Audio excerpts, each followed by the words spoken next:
नमस्कार दोस्तों, कैसे हैं आप सब। आशा करता हूँ आप लोग स्वस्थ, खुश और मस्त होंगे और अपनी पढ़ाई में लगे होंगे। तो आज मैं आर के चौरसिया पुनः हाजिर हूँ एक नए सब्जेक्ट के साथ, जो कि इम्पोर्टेंट क्वेश्चंस की सीरीज चल रही है। आपको पता है एग्ज़ाम बिल्कुल नज़दीक है, डेट शीट आ चुकी है। तो आप लोग जो है इन क्वेश्चंस को बड़े ही ध्यान से सुनिए और इन क्वेश्चंस को तैयार करिए। और इन क्वेश्चंस से जो है आपके एग्ज़ाम में क्वेश्चंस आने की प्रबल संभावना है। तो हम आज स्टार्ट करते हैं लॉ ऑफ एविडेंस या इंडियन एविडेंस एक्ट 1872 के मोस्ट इम्पोर्टेंट क्वेश्चंस की सीरीज को। जो क्वेश्चंस का जो पैटर्न होगा, किस तरीके से हम इसे देखेंगे। सबसे पहले वेरी शॉर्ट क्वेश्चन देखेंगे, फिर जो है शॉर्ट क्वेश्चन देखेंगे, फिर लॉन्ग क्वेश्चन देखेंगे। तो हम स्टार्ट करते हैं वेरी शॉर्ट क्वेश्चन से। Question number 1, who is hostile witness, मतलब पक्षद्रोही गवाह कौन होता है। इसके बारे में आपको वेरी शॉर्ट में इसको आंसर करना है, ठीक है। क्वेश्चन नंबर 2 है define relevant fact and fact in issue, सुसंगत तथ्य तथा विवादित तथ्य को परिभाषित कीजिए। आपको यहाँ पे इसके बारे में शॉर्ट नोट लिखना है, ठीक है। ऐसे ही आगे बढ़ेंगे। Question number 3, what is res gestae, res gestae क्या होता है, इसके बारे में आपको बताना है। और क्वेश्चन नंबर 4 है what is plea of alibi, अनंत उपस्थिति का सिद्धांत क्या है, आपको इसके बारे में बताना है। क्वेश्चन नंबर 5 है distinguish between admission and confession, स्वीकृति तथा संस्वीकृति में अंतर स्पष्ट करना, आपको दोनों के बीच डिफ्रेंशिएट करना है, ये आपको बताना है। और क्वेश्चन नंबर 6 है व्हाट आर इरेबुटेबल प्रिजम्पशन, मतलब अखंडनीय उपधारणा क्या होती है, इसके बारे में आपको बताना है। What are the privileged communication, मतलब विशेषाधिकृत संसूचनाएं क्या होती हैं, इसके बारे में आपको बताना है। आगे क्वेश्चन नंबर 8 है can a dumb witness be a competent witness, क्या एक मूक या गूंगा व्यक्ति एक सक्षम गवाह होता है या नहीं होता है, इसके बारे में आपको शॉर्ट में आंसर लिखना है। क्वेश्चन नंबर 9 है define document as under Indian evidence act, भारतीय साक्ष्य अधिनियम के अंतर्गत दस्तावेज को बताना है कि दस्तावेज की डेफिनेशन किस तरीके से दी गई है, इसके अंतर्गत क्या क्या चीज़ें आती हैं।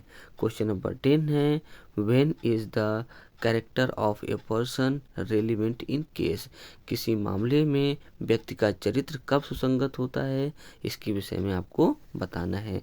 हाँ, मैं आपको ये भी बता दूं कि इन सभी क्वेश्चंस की शॉर्ट समरी मैं जल्द ही एक सीरीज जो है समरी लेक्चर में आप लोगों तक पहुंचाऊंगा। लेकिन इससे पहले आप लोगों को किन किन क्वेश्चंस पे या किन किन टॉपिक पे आपको लेक्चर चाहिए, आप लोग कृपया करके कमेंट करके बताने का कष्ट करेंगे, तभी हम आगे इन सभी क्वेश्चंस की समरी या फिर क्वेश्चन वाइज इसका हल आपको आंसर बताऊंगा।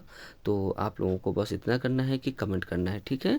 आगे हम बढ़ते हैं। क्वेश्चन नंबर जो सीरीज है इसमें से वेरी शॉर्ट क्वेश्चन कंप्लीट हो गए।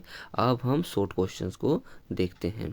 Question number 1, what is hearsay evidence when is it is, ठीक है, रेलिवेंट। अनुसूत साक्ष्य क्या होता है, यह कब सुसंगत होता है, मतलब ठीक है ना, आप लोगों को पता ही है, इसके बारे में एक्सप्लेन हम करेंगे। बस इतना जान लीजिए कि हियर से एविडेंस के बारे में आपको बताना है और इसकी रेलिवेंसी का जो है कोर्ट के अंतर्गत इंडियन एविडेंस में क्या होती है, आपको ये बताना है। क्वेश्चन नंबर 2 है what do you understand by the primary evidence and secondary evidence, प्राथमिक साक्ष्य और द्वितीयक साक्ष्य से आप क्या समझते हैं, इसकी जो है आपको व्याख्या करनी है क्वेश्चन नंबर 2 के अंदर। क्वेश्चन नंबर 3 है what is fact in issue illustrate your answer, विवादक तथ्य किसे कहते हैं, उदाहरण सहित बताइए। आप सभी को पता है कि फैक्ट इन इश्यू क्या होता है, अगर नहीं पता है तो आप लोग कमेंट करें, हमें सभी क्वेश्चंस को जो है एक शॉर्ट समरी में आपको बताएंगे और कैसे बेस्ट टू बेस्ट आंसर किया जाए, इसके बारे में भी आपको हम जवाब देंगे, लेकिन आपको कमेंट करना होगा, याद रखिए मित्रों। Question number 4, discuss rule regarding burden of proof, सबूत के भार से संबंधित नियमों की व्याख्या करनी है आपको इसमें, ठीक है। क्वेश्चन नंबर 4 हो गया।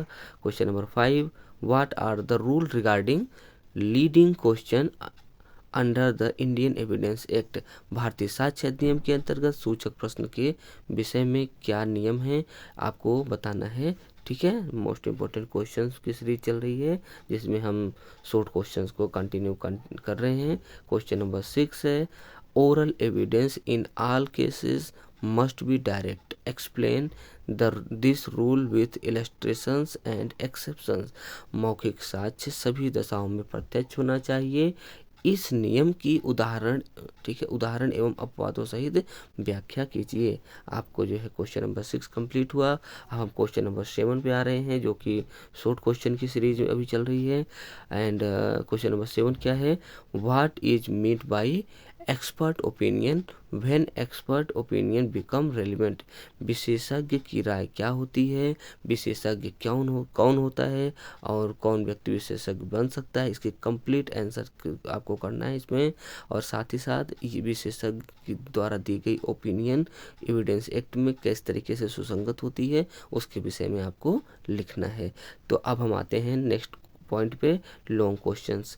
लॉन्ग क्वेश्चन की जो सीरीज स्टार्ट होती है, क्वेश्चन नंबर 1 आपके सामने ये रहा, discuss the essentials of dying declaration, when is dying declaration relevant, can dying declaration form sole basis of conviction.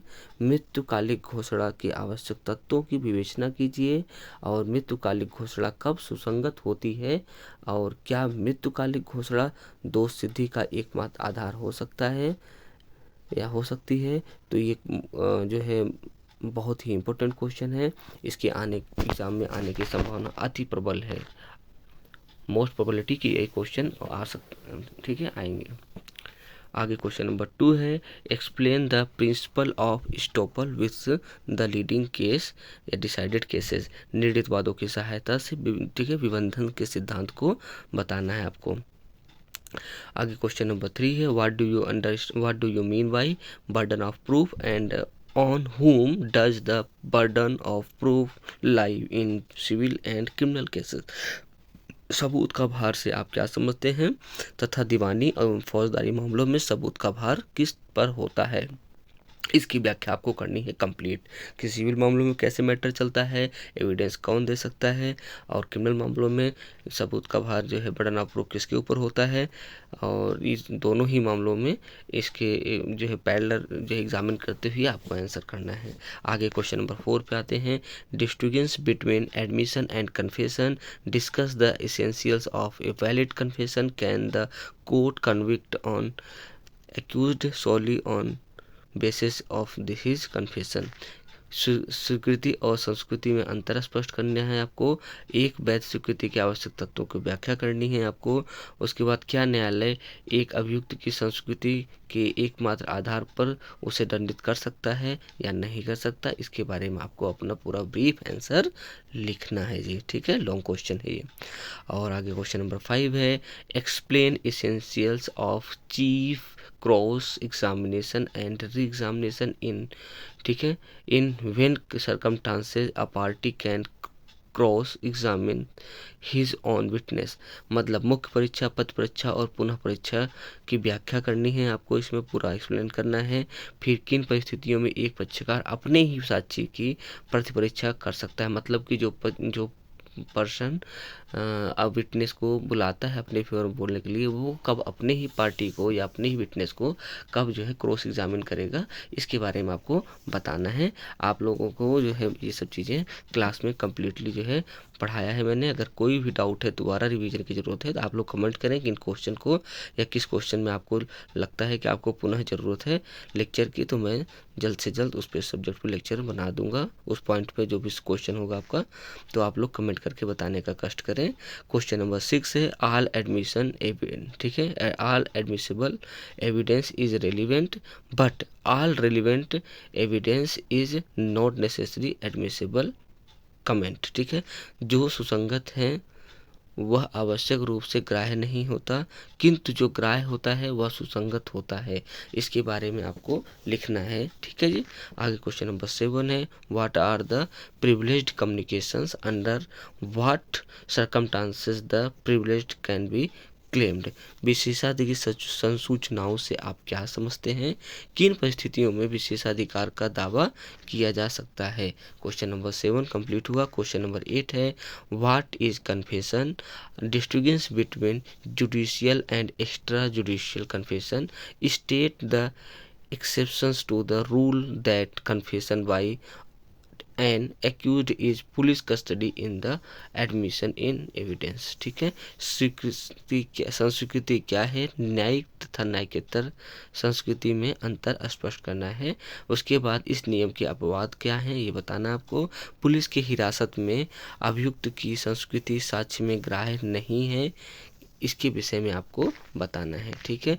तो आज इन्हीं क्वेश्चंस के साथ ये हमारे सभी क्वेश्चन मोस्ट इम्पोर्टेंट क्वेश्चंस की जो है हैं मोस्ट इम्पोर्टेंट क्वेश्चन हैं, जो कि एग्ज़ाम में यहाँ से 60 to 70% क्वेश्चन आपके क्वेश्चन पेपर में आपको रखे हुए मिलेंगे।